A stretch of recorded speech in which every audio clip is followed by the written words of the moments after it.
Hey, you guys, and welcome to Hey Mama Let's Chat. I'm so excited that you're here. Thank you so much for joining me for my second episode. But I'm really counting this as my first episode because last one was like 9 minutes, just kind of an introduction.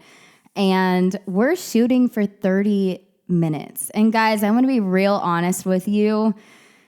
I am very nervous about the 30 minutes, but we're going to try to see if we can do it because, I don't know. It seems like a long time. But before we get into today's topic, I would really, really appreciate it if you could go ahead and hit that subscribe button.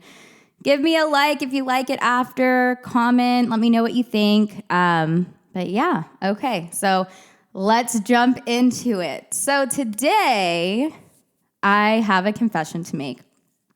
I am a recovering helicopter spouse. And some of you might be wondering, what is a recovering helicopter spouse? What is a helicopter spouse, right? Like, what is that? So we all know helicopter moms, right? And I feel like all of us, and honestly, we'll get into that later, but even these like titles for moms, I kind of feel like that's a bunch of nonsense too, because we all kind of have those within us. Like, I know I'm helicopter on some things. I know my friends are helicopter on some things. So we'll get into that later. But we know the term helicopter mom is, someone that watches like every single movement, has to know everything that's going on at all times. Well, I am that to my husband when it comes to our kids. And to be able to say that now is like, woo. I mean, just admitting that now has like changed so much in my relationship with my husband, the way I approach situations with my kids when it comes to my husband. But let me throw some questions at you and see if you might be a helicopter spouse without even realizing that you're being a helicopter spouse. And these questions are from myself that I had to ask myself when I was like, oh man, yeah, that's me. So when your husband or your spouse goes to do anything with the kids, let's say gets them ready in the morning, lets you sleep in, or maybe not. Maybe he doesn't let you sleep in, but y'all are getting ready to go somewhere and he's helping by getting the kids ready. Are you telling him, no, that's not how you do it? Or are you saying, no, there's a better way to do this. You need to do it like this. You see where I'm going with this? Yeah. So I caught myself doing that a lot with my husband. And it wasn't until where were we? We were in Fredericksburg. We were in Fredericksburg, and we were going to go eat breakfast at some diner. And he was getting the stroller out of the car, and he, in my mind, got the wrong kid out of the car first. And it sounds so wild to say now, because looking back at it, and I'm like, how can you get the wrong kid out? It really doesn't matter. But in our mom heads, it does matter. It matters who gets out of the car first. It matters who gets in the car first, because if you get the wrong kid out of the car first, right, then then the one that's out first, the reason why they're not supposed to be out is because they're running in the street or they're doing something they're not supposed to. You just learn these things as a mom, right? You learn your groove. And then once you have that groove, you really don't switch it up. It's like, okay, this is the secret sauce, and we don't put any spices into it. We don't put anything into the secret sauce because like this is how things work, and this is how we get to places safely and in one piece. And so he had gotten one of the kids out, and I don't even remember which one it was. I want to say that he got Dominic out first, and he was like smaller at this time. And out of nowhere, I'm like, no, get me out first. And mind you, we were on a trip, and it was, I think, just a bunch of things leading up to this, because I've noticed too that when we go on, weekend getaways, I do a lot of that with my a Mama Around SA account, we'll go to like these collaborations where we get to stay somewhere and it's really fun. And, we get to film content and we all get to be together. But I get really bossy. I get really helicopter-y, And so I said, no, get Mila out first. And he was like, and my husband's so calm, cool, and collected. I love that man. He is like the most chill dude. But he looked at me and he's like, can I do anything right? And my initial reaction was like, excuse me? Because, that's how we all are. Well, I like to say that's how we all are. I like to think that because I'm like, sometimes my reaction to things, I'm like, ooh, I could have done that better. But, he's like, can I do anything right? And what my response should have been like, oh my gosh, I'm so sorry that I made you feel that way. But that's not real life. That's not how I was thinking. And I was like, yes, but you're not doing this right. Like, whoa, like, boom, right back at you, right? And I just kind of saw it in his face that he was like, damn, like, ouch. And we were, of course, we get the kids out of the car. And I want to blame it on being hangry too, because, we all get hangry. And we're walking and he's pushing the stroller and both kids are in the stroller and everyone's in one piece. And I'm walking behind him and I'm like, okay, you need to apologize. Okay, like, come on, let's work through this. And so we sat down at breakfast and the person that he's already brushed it under the rug and he's like asking me what I'm going to eat for breakfast. And I could have just been like, oh yeah, I'm going to have eggs and toast or whatever. But I told him, I was like, I'm so sorry that I made you feel like that. And I'm sorry for my reaction because that was not cool. Like it wasn't cool. And I asked him, I said, how often do you feel like that? Like, am I like that all the time? And he looked at me like, am I answering honestly? Or am I going to tell you, no, dear, you're great, And I told him, I said, let me know because I don't realize that I do that. And I hate that you feel that way. And he's like, you do it a lot. And I don't take it offensively because I don't think that you mean it to be that way. But when you try to intervene, when I'm, taking one of the kids out of the car or, I'm helping you get them ready to go and do something, you make me feel that way. And I was like, wow, that's a lot. You help me all the time. You must feel like that all the time. And so, of course, I started spiraling into like, oh my gosh, I'm such a horrible wife. Like, why am I like this? I don't want him to hate me, all this. So in that moment, I gave it a name. And that was a helicopter spouse. And I said, when I'm acting like a helicopter spouse, I need you to tell me helicopter. I need you to tell me that I'm acting that way, that I'm being that way. And then I started thinking, this is like while after we sat down, apologized, ate breakfast, had a great day. But then I started thinking on the way home, I was like, what can I do or what are the scenarios that set me into that mode of being a helicopter?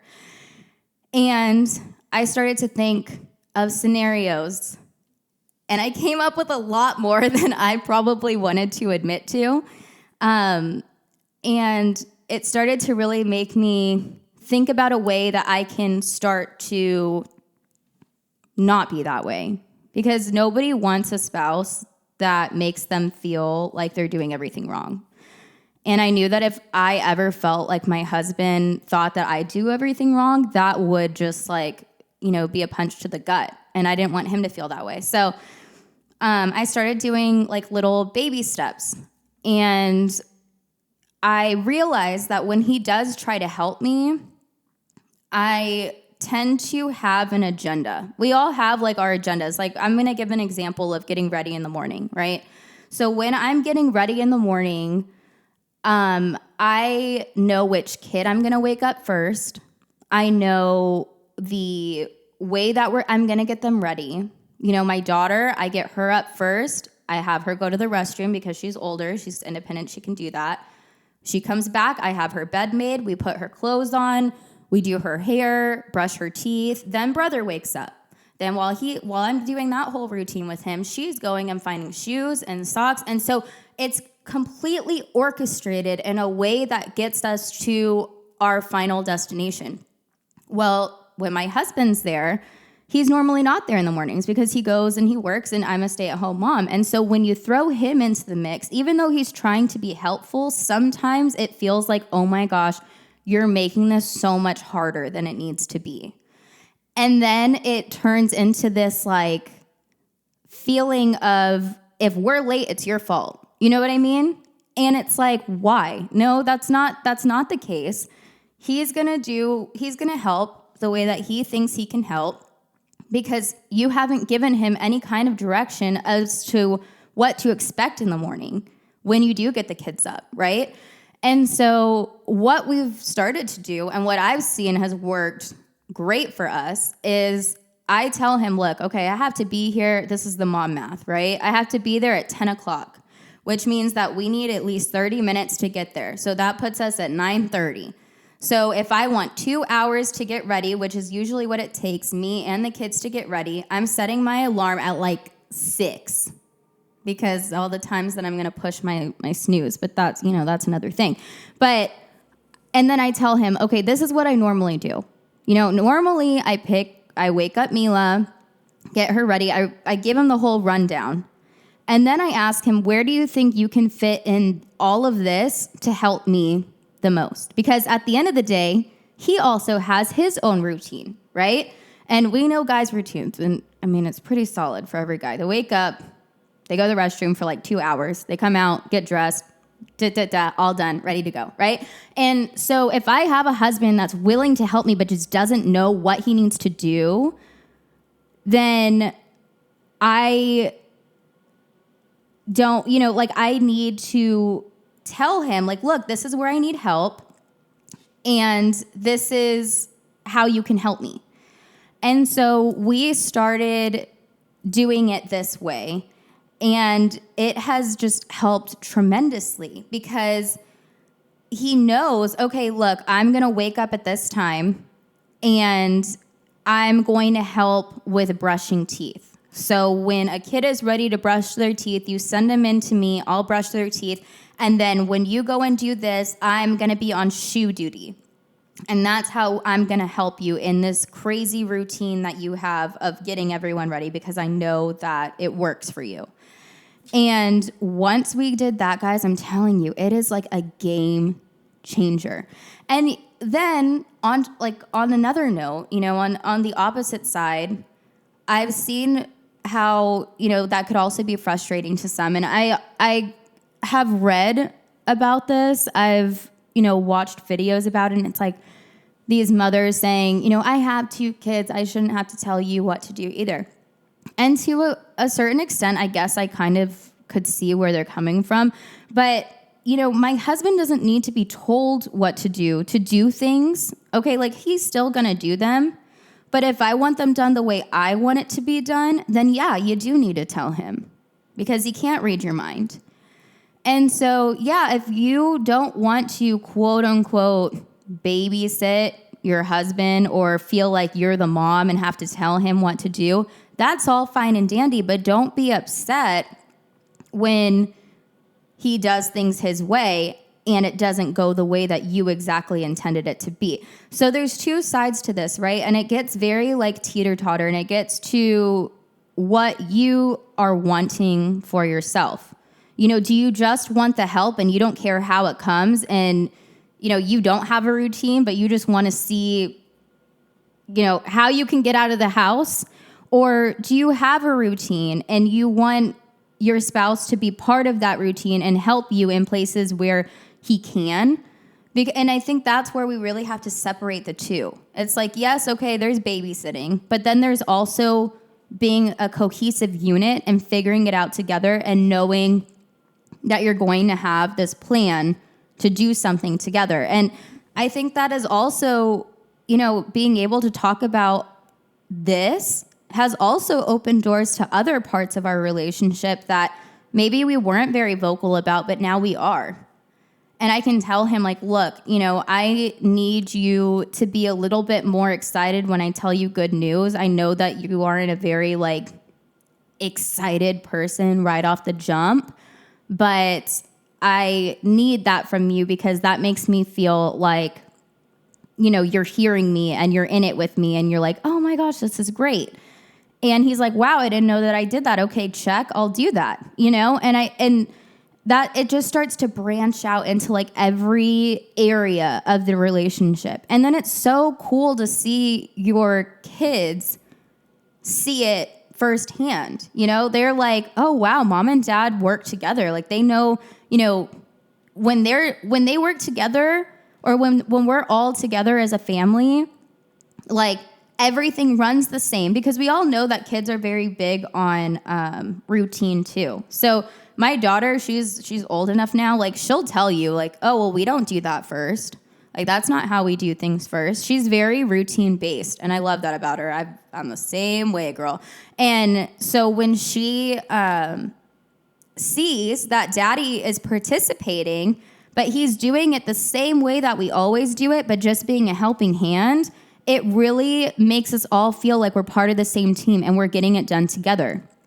And so I really, like, I look back on that day when I was just like a total, like, I'm not going to call myself that, but you guys know what I'm referring to. And I look back on that day and I'm so thankful that happened. And, it's so crazy to think now. It's like, why would you be thankful for a time that made you look bad or that, your husband obviously felt a certain way? And it's like, because sometimes, and I'm not saying we were having an argument because we really weren't. When we argue, it's very just because someone was misunderstood and the other person didn't take the time to let them know how they hurt them. That's what our arguments and a lot of arguments stem from. And so when you start to see your arguments, quote unquote arguments, as a opportunity for growth and as an opportunity to have things change to create a better outcome, I really feel like it changes the game of how you approach situations.